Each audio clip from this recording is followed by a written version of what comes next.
नमस्कार। वर्ष 2021 का बजट असाधारण परिस्थितियों के बीच पेश किया गया है।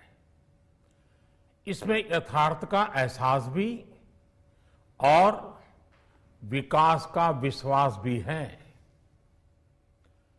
कोरोना ने दुनिया में जो प्रभाव पैदा किया, उसने पूरी मानव जाति को हिलाकर रख दिया है।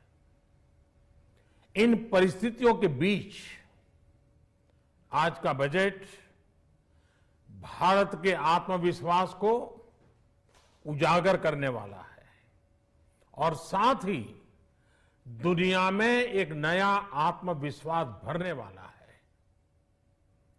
आज के बजट में आत्मनिर्भरता का विजन भी है और हर नागरिक, हर वर्ग का समावेश भी है।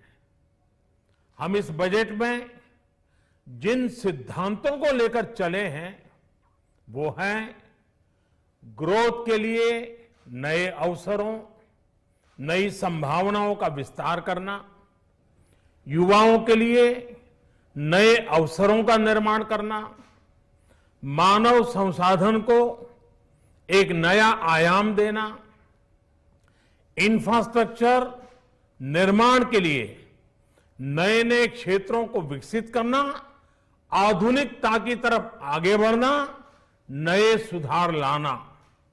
साथियों, नियमों और प्रक्रियाओं को सरल बनाकर आम लोगों के जीवन में ईज ऑफ लिविंग को बढ़ाने पर इस बजट में जोर दिया गया है। ये बजट इंडिविजुअल्स, इन्वेस्टर्स, इंडस्ट्री और साथ ही इंफ्रास्ट्रक्चर सेक्टर में बहुत सकारात्मक बदलाव लाएगा।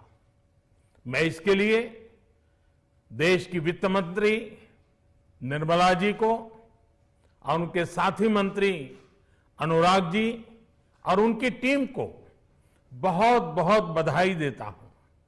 साथियों, ऐसे बजट देखने को कम ही मिलते हैं जिसमें शुरू के 1-2 घंटों में ही इतने सकारात्मक रिस्पांस आए। कोरोना के चलते कई एक्सपर्ट्स ये मानकर चल रहे थे सरकार आम नागरिकों पर बोझ बढ़ाएगी, लेकिन फिस्कल सस्टेनेबिलिटी के प्रति अपने दायित्वों को ध्यान में रखते हुए सरकार ने बजट साइज बढ़ाने पर जोर दिया। हमारी सरकार ने निरंतर प्रयास किया है कि बजट ट्रांसपेरेंट होना चाहिए। मुझे खुशी है कि आज अनेक विद्वानों ने इस बजट की ट्रांसपेरेंसी की सराहना की है। साथियों, भारत कोरोना की लड़ाई में रिएक्टिव होने के स्थान पर हमेशा ही प्रोएक्टिव रहा है। चाहे वो कोरोना के काल में किए गए रिफॉर्म्स हो या फिर आत्मनिर्भर भारत का संकल्प, इसी प्रोएक्टिवनेस को बढ़ाते हुए आज के बजट में भी रिएक्टिव का नामो निशान नहीं है। साथ ही हम एक्टिव पर, स्टेटस को पर भी अटके नहीं हैं और हमने इस बजट में भी प्रोएक्टिव बजट देकर के देश के सामने प्रोएक्टिव होने का संदेश दिया है। यह बजट उन सेक्टर्स पर विशेष रूप से केंद्रित है जिनसे वेल्थ और वेलनेस दोनों ही तेज गति से बढ़ेंगे, जान भी जहान भी। इसमें एमएसएमईज और इंफ्रास्ट्रक्चर पर विशेष रूप से जोर दिया गया है। इसी तरह ये बजट जिस तरह से हेल्थ केयर पर केंद्रित है वो भी अभूतपूर्व है। ये बजट देश के हर क्षेत्र में विकास यानी ऑल राउंड डेवलपमेंट की बात करता रहता है। खास तौर पर मुझे खुशी है कि इस बजट में दक्षिण के हमारे राज्य, पूर्वोत्तर के हमारे राज्य और उत्तर में लेह लद्दाख जैसे क्षेत्रों में विकास पर विशेष ध्यान दिया है। ये बजट भारत के कोस्टल स्टेट्स जैसे तमिलनाडु, केरल, पश्चिम बंगाल, इनको एक बिजनेस पावर हाउस बनाने की दिशा में एक बड़ा कदम उठाया है। नॉर्थ ईस्ट के राज्य जैसे असम के अनएक्सप्लोर्ड पोटेंशियल को टैप करने में बजट बहुत बड़ी मदद करेगा।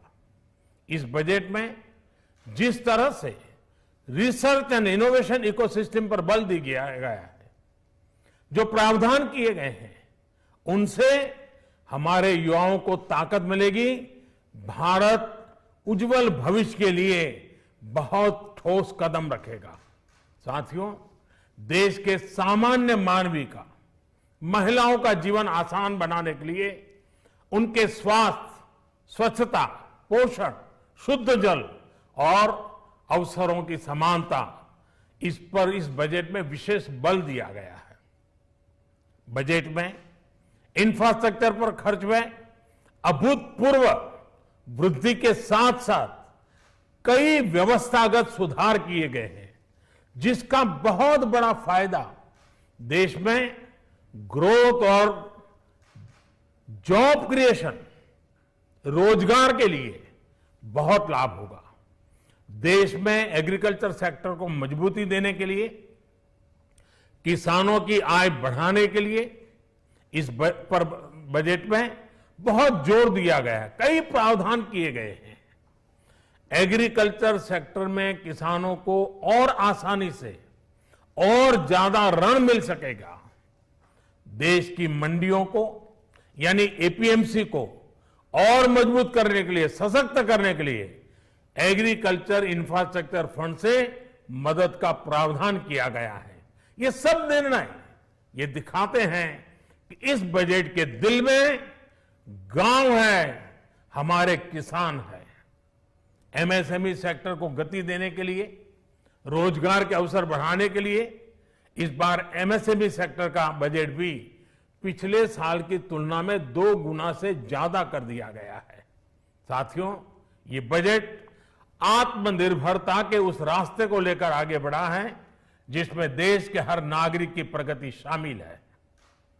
ये बजट इस दशक की शुरुआत की एक मजबूत नींव रखने वाला बजट है। सभी देशवासियों को आत्मनिर्भर भारत के इस महत्वपूर्ण बजट के लिए मैं बहुत बहुत शुभकामनाएं देता हूं।